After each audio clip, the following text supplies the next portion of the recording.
Welcome back to the Sun and Moon Tarot. Today we will find what is good and what is hidden. I hope you're well and staying blessed, enjoying life wherever you are. This is a Taurus season read for my water signs. If you do have Cancer, Scorpio, Pisces, highly aspected, this read is likely for you.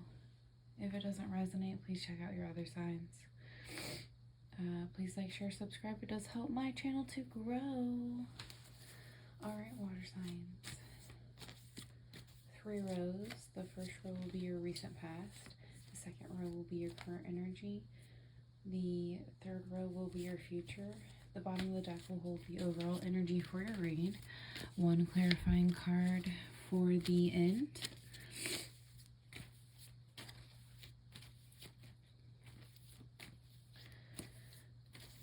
Hope everybody's enjoying this Taurus season.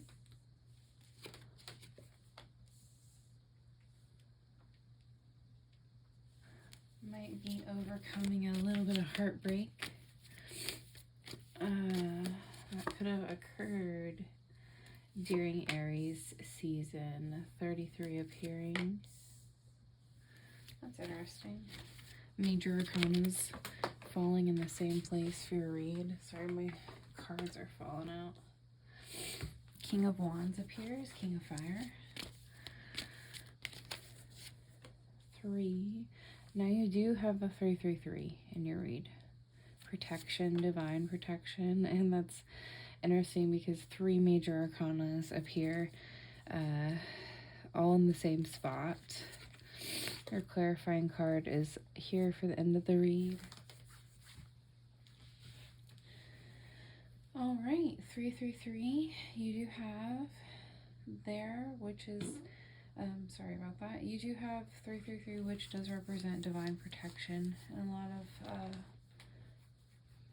occurrences. So remember that you are protected and that throughout whatever you go through, you are likely being protected by your guides.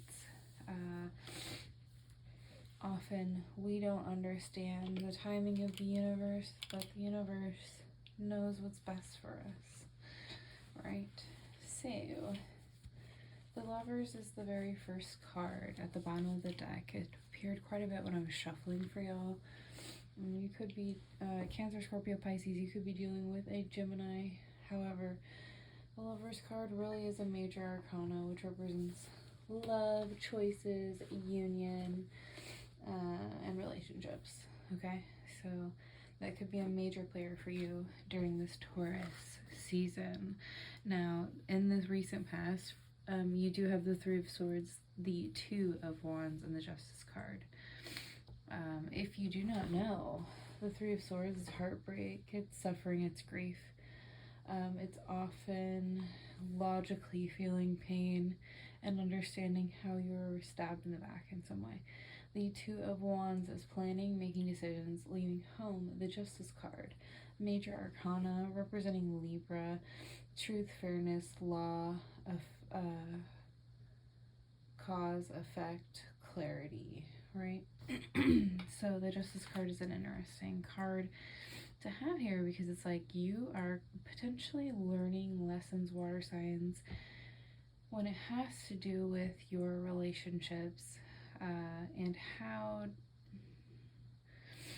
you're potentially making plans to create justice in your life so you no longer have like this kind of repeated energy of heartbreak. You might have recognized in some way, shape, or form how you contribute to bringing people in that create heartbreak for you, and you might be making adjustments, like recognizing kind of like the law of correspondence and how to make adjustments so that you can better your life and your current energy.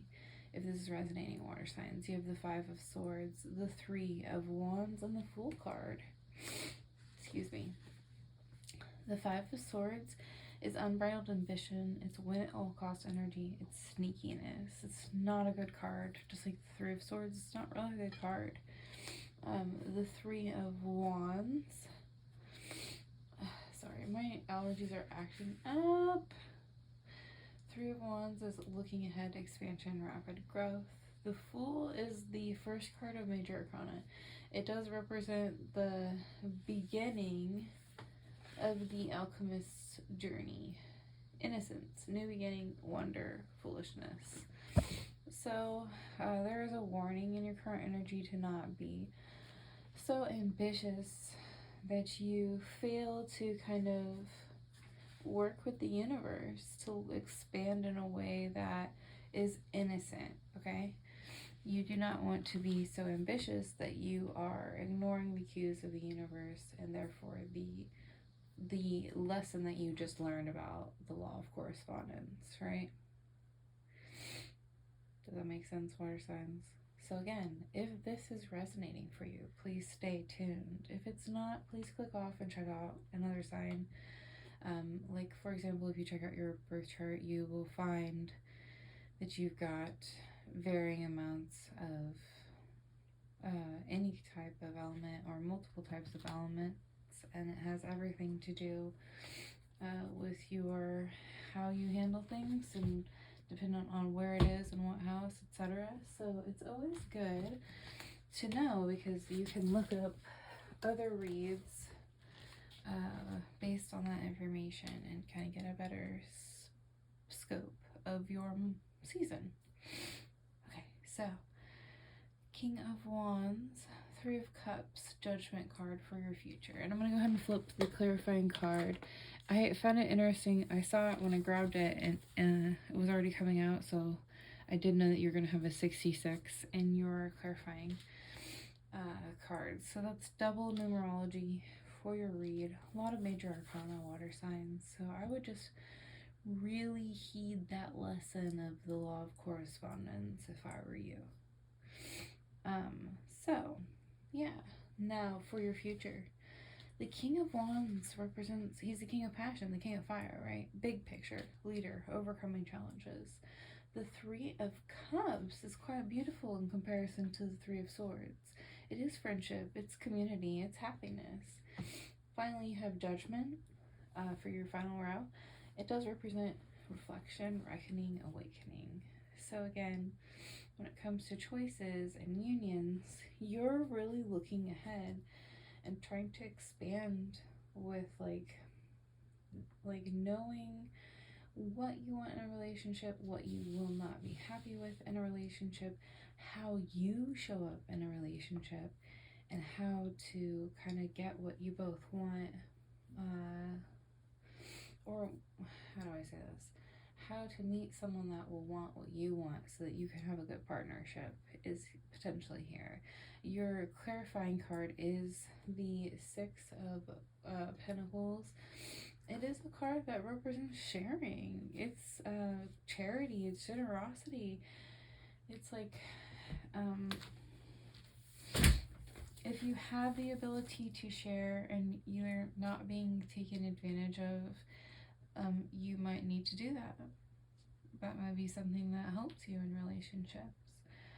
It might just be like a representation of how you are reflecting on your times of being generous and how it might have not went well and why it didn't go well, and recognizing how, again, that law of correspondence is apparently a very big lesson for water signs during the month of, or excuse me, during Taurus season and probably during Aries season as well. Oh, duh, the eclipses, right? We're coming out of the eclipses and Mercury retrograde. So, like, again, dependent on your chart, you might have a lot of Gemini or Virgo, and so that might have been an interesting time period for you. It's interesting for everyone, just because of how that house impacts, like, what it controls. So, everyone kind of has an interesting season. We had the eclipse, we had a lunar and a solar eclipse during the retrograde.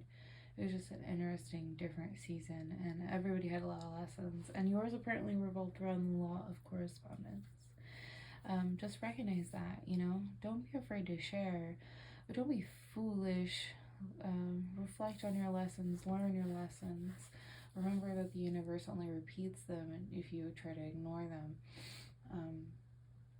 You got this, water signs. I hope you enjoyed the content. I will see you in your Geminian read.